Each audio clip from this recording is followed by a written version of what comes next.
Hello दोस्तों, welcome to the daily brief, जहां हम मार्केट्स की सबसे बड़ी स्टोरीज और ट्रेंड्स को सिंप्लीफाई करते हैं।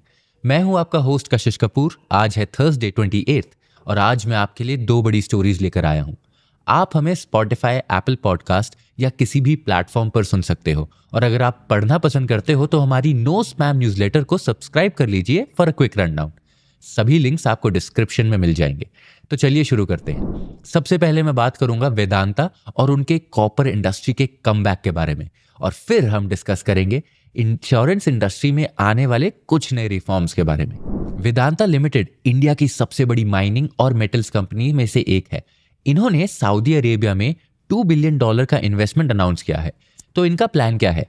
3 पार्ट्स में डिवाइडेड है। चलिए देखते हैं। सबसे पहला, एक बड़ा कॉपर स्मेल्टर लगाएंगे जो रॉ कॉपर ओर को यूजेबल रिफाइंड मेटल में बदलेगा। दूसरा, एक रिफाइनरी जो मेटल की इंप्योरिटीज को हटाकर हाई ग्रेड कॉपर बनाएगी जो इंडस्ट्रियल यूज के लिए रेडी होगा। और तीसरा, एक कॉपर रॉड प्लांट जो रिफाइंड मेटल को रॉड्स में बदल देगा, जो केबल्स और दूसरी चीजों में बनने के लिए काम आएगा। स्मेल्टर और रिफाइनरी मिलकर 400 KTPA यानी कि kilo ton per annum copper produce करेंगे, और रॉड प्लांट की कैपेसिटी 300 KTPA होगी। कॉन्टेक्स्ट के लिए, अभी इंडिया का टोटल कॉपर डिमांड लगभग 1500 KTPA है। यह सिर्फ एक और बिजनेस एक्सपेंशन नहीं है, यह वेदांता का एक बोल्ड मूव है ग्लोबल कॉपर मार्केट में अपनी जगह वापस बनाने का। लेकिन सऊदी अरेबिया के साथ क्यों, और अभी क्यों?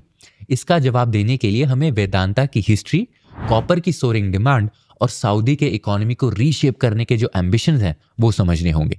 सबसे पहले, वेदांता एक माइनिंग और मेटल जायंट है जो जिंक, एल्यूमिनियम, ऑयल और गैस जैसे प्रोडक्ट्स बेचता है।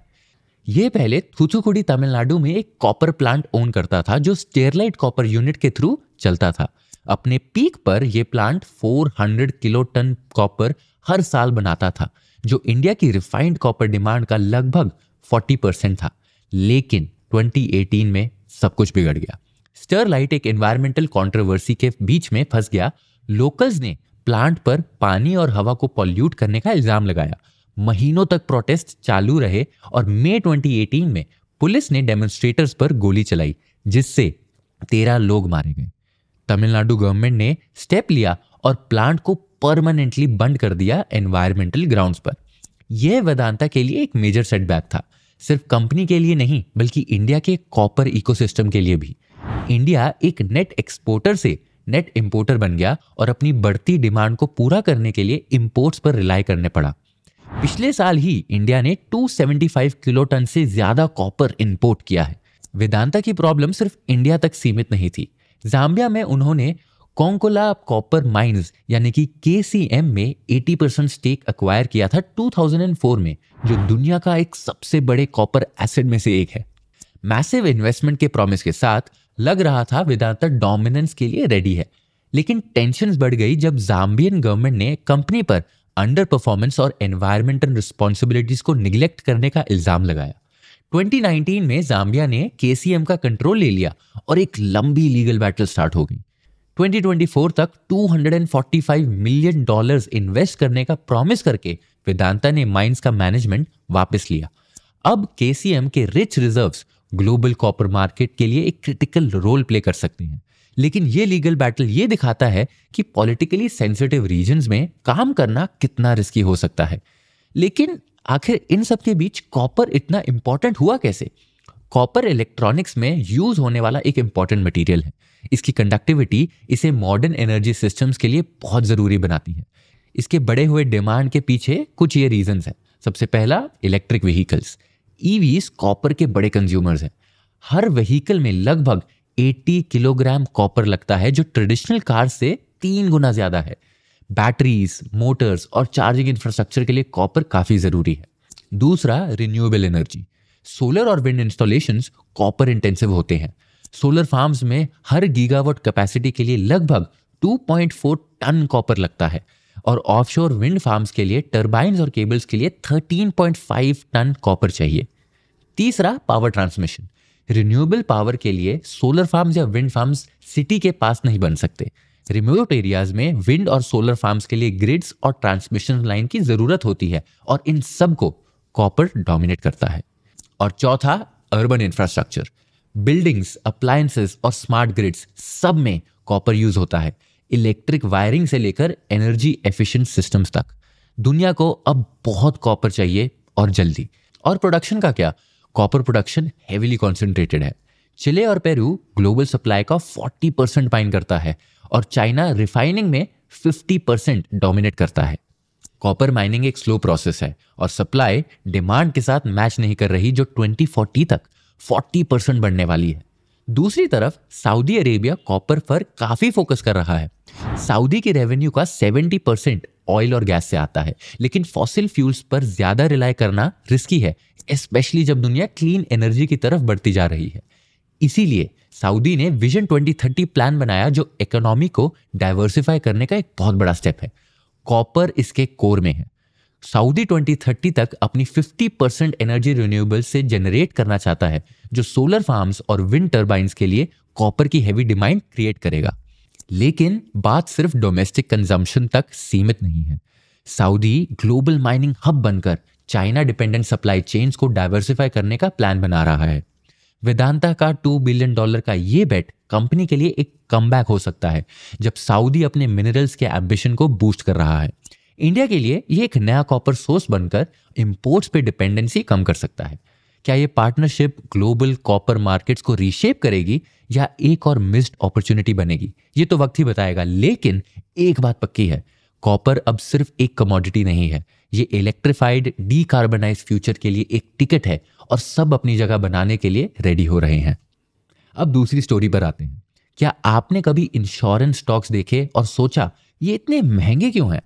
50x, 80x, 100x इनके वैल्यूएशन इनके अर्निंग के आसपास भी नहीं लगते। इंडियन इंश्योरेंस इंडस्ट्री एक लेट ब्लूमर है। सबको लगता है कि इसमें बहुत पोटेंशियल है, पर ये अभी भी अपने आप को समझने की कोशिश कर रहा है। एनालिस्ट प्रिडिक्ट करते हैं कि ये इंडस्ट्री अगले कुछ सालों में 12 से 15% के केगर पर ग्रो कर सकती है। ये बहुत बड़ा नंबर है। बट प्रॉब्लम यह है कि इस ऑप्टिमिज्म के बावजूद इंडिया में इंश्योरेंस पेनिट्रेशन शॉकिंगली लो है। ये एक प्रॉब्लम भी है और एक अपॉर्चुनिटी भी। अपॉर्चुनिटी इसलिए क्योंकि कैचअप करने का बहुत स्कोप है, प्रॉब्लम इसलिए क्योंकि प्रोग्रेस बहुत स्लो है। अगर नंबर्स देखें तो 2023 तक इंडिया का इंश्योरेंस पेनिट्रेशन जीडीपी के 4.2% के आसपास था। ये 7.2% के ग्लोबल एवरेज से काफी नीचे है, और तो और इमर्जिंग मार्केट्स के 5 to 6% एवरेज से भी नीचे है। मतलब हम सिवियरली अंडर इंश्योर्ड हैं। इंडस्ट्री में ग्रो करने का स्कोप तो है, पर अभी तक वो पेस नहीं दिखा है। 2001 में जब इंश्योरेंस सेक्टर लिबरलाइज किया गया था, तब सबको लगा था कि ये रैपिडली ग्रो करेगा, पर आज तक पेनिट्रेशन सिर्फ 2.7% से 4.2% तक आया है। मतलब 20 सालों में बहुत स्लो प्रोग्रेस हुई है। ये गवर्नमेंट के लिए कंसर्न है, इसलिए क्योंकि 2022 में इंडिया के इंश्योरेंस रेगुलेटर IRDAI ने एक बड़ा टारगेट सेट किया, इंश्योरेंस फॉर ऑल बाय 2047। पर यह गोल आसान नहीं था। इस तक पहुंचने में कई प्रॉब्लम्स आने वाली थी। तो चलिए अब ये देखते हैं कि इंडियन इंश्योरेंस की आखिर दिक्कत क्या है। ऐसा सोचो, अगर तुम्हें इंडिया में इंश्योरेंस बिजनेस स्टार्ट करना हो तो क्या चैलेंजेस आएंगे? पहला, कल्चरल फैक्टर्स। लोग इंश्योरेंस को प्रायोरिटी ही नहीं देते। एक ऐसे चीज के लिए पैसे देना जो फ्यूचर में हो भी सकता है और नहीं भी, इसको लोग लग्जरी की तरह ट्रीट करते हैं। दूसरा, रेगुलेटरी बैरियर्स। बिजनेस शुरू करने के लिए मिनिमम 100 करोड़ रुपीस का कैपिटल चाहिए। अगर तुम्हारे पास पैसा ना हो तो गेम ओवर। पहले सिर्फ 26% फॉरेन इन्वेस्टमेंट अलाउड था, अब 75% तक हो गया है, लेकिन फिर भी काफी फॉरेन इंश्योरर्स इंडिया नहीं आते। क्यों? शायद इसलिए क्योंकि वो इंडियन पार्टनर्स पर रिलाय नहीं करना चाहते, वो फुल कंट्रोल चाहते हैं। एक और प्रॉब्लम है, तुम्हें एक ऑप्शन चूज करना होगा, लाइफ या जनरल इंश्योरेंस। दोनों एक साथ नहीं कर सकते, ये तुम्हारे ऑफरिंग्स को लिमिट कर देता है। और अगला इशू है सॉल्वेंसी रेशियो का। इंडिया में इंश्योरेंस कंपनीज को 150% सॉल्वेंसी रेशियो मेंटेन करना पड़ता है। मतलब हर 2 रुपए की लायबिलिटी के लिए 3 रुपए के एसेट रखने होते हैं। रिस्क लो हो या हाई, सबके लिए सेम रूल अप्लाई होता है, जो काफी इनएफिशिएंट है। इसके ऊपर इंश्योरेंस प्रीमियम्स पर जीएसटी भी लगता है, जो कस्टमर्स के लिए और महंगा बना देता है। इन प्रॉब्लम्स के कारण इंडिया में सिर्फ 27 लाइफ इंश्योरर्स, 25 जनरल इंश्योरर्स और 7 हेल्थ इंश्योरर्स हैं। टोटल 59 कंपनीज हैं और 1.4 बिलियन की पॉपुलेशन के लिए ये नंबर काफी छोटा है। कंपैरिजन के लिए यूएस में 5900 इंश्योरर्स हैं और वो भी 330 मिलियन की पॉपुलेशन के लिए। स्केल एडजस्ट करने के बाद भी ये क्लियर है कि इंडियन मार्केट में प्लेयर्स की काफी कमी है। अब गुड न्यूज ये है कि गवर्नमेंट और IRDAI कुछ रिफॉर्म्स पुश कर रहे हैं जो गेम बदल सकते हैं। विंटर सेशन में इंश्योरेंस अमेंडमेंट बिल के सजेशंस डिस्कस होने वाले हैं। इसके बिल के कुछ की प्रपोजल्स अब डिस्कस करते हैं। सबसे पहला, एंट्री बैरियर्स का कम होना। 100 करोड़ का कैपिटल रिक्वायरमेंट रैशनलाइज करने की बात हो रही है ताकि स्पेशलाइज्ड छोटी इंश्योरेंस कंपनीज कम कैपिटल में भी बिजनेस स्टार्ट कर सकें। दूसरा, 100% FDI अलाउ करना। गवर्नमेंट सोच रही है कि 100% FDI ऑटोमेटिक रूट से अलाउ करें। इसका मतलब फॉरेन इंश्योरर्स बिना इंडियन पार्टनर्स के भी इंडिया में आ सकते हैं। तीसरा प्रपोजल है कॉम्पोजिट लाइसेंस। अगर ये प्रपोजल पास हो गया तो कंपनीज लाइफ, हेल्थ और जनरल इंश्योरेंस एक साथ ऑफर कर सकती हैं। सोचो, LIC के एजेंट्स भी हेल्थ इंश्योरेंस को अब बेच सकेंगे। और चौथा, risk based capital system. Solvency ratio को स्मार्टर बनाने की बात की जा रही है, जहां कंपनीज अपने रिस्क के हिसाब से कैपिटल रखेंगी। तो इंश्योरेंस सेक्टर का फ्यूचर अब क्या होल्ड करता है? इंडियन इंश्योरेंस इंडस्ट्री के पास मैसिव पोटेंशियल है, पर कल्चरल और रेगुलेटरी चैलेंजेस काफी हैं। एटीट्यूड बदलने में टाइम लगेगा, पर रिफॉर्म से थोड़ा पुश ला सकते हैं हम। लेकिन ये रिफॉर्म्स ओवरनाइट नहीं होंगे। बिल पास होने और लॉ बनने तक अभी काफी टाइम है। तो चलिए अब कुछ टिडबिट्स पर आते हैं। मूडीज और फिच ने अडानी ग्रुप की कई एंटिटीज के रेटिंग नेगेटिव कर दिए हैं लीगल और गवर्नेंस रिस्क के चलते। इसमें अडानी ग्रीन से जुड़े ब्राइबरी चार्जेस भी शामिल हैं। स्टॉक ने शार्प रिएक्शन दिया। AGEL 7% गिरा और आंध्र प्रदेश का एक परचेज पावर डील सस्पेंड करने का प्लान और ट्रबल ला रहा है।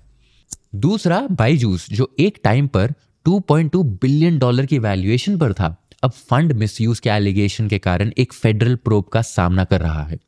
फाउंडर बाइजू रविंद्रन ने एक्सेप्ट किया कि कंपनी के वैल्यूएशन अब 0 हो चुकी है, जो इंडियन स्टार्टअप में इन्वेस्टर कॉन्फिडेंस को नेगेटिवली इफेक्ट कर रहा है। तीसरा, EPFO अब अपने ETF रिडेम्पशन प्रोसीड्स का 50% इक्विटीज में री इन्वेस्ट करने का प्लान बना रहा है ताकि अपने 70 मिलियन सब्सक्राइबर्स के लिए रिटर्न्स इंप्रूव हो सके।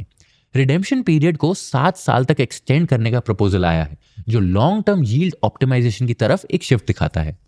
और चौथा, इंडिया ने Q3 CY24 में 44.9 लाख पीसीज शिप किए, जो ऑनलाइन फेस्टिवल सेल्स और प्रीमियम नोटबुक्स की ग्रोइंग डिमांड के कारण हुआ। HP ने टॉप स्पॉट रिटेन किया, लेकिन डेस्कटॉप्स का सेल्स 8.1% गिरा, जो कंज्यूमर्स के पोर्टेबल सॉल्यूशंस की तरफ बढ़ते प्रेफरेंस को रिफ्लेक्ट करता है। ये थी आज की बड़ी कहानियां। मैं हूं कशिश कपूर और ये था द डेली ब्रीफ। मिलते हैं अगले एपिसोड में।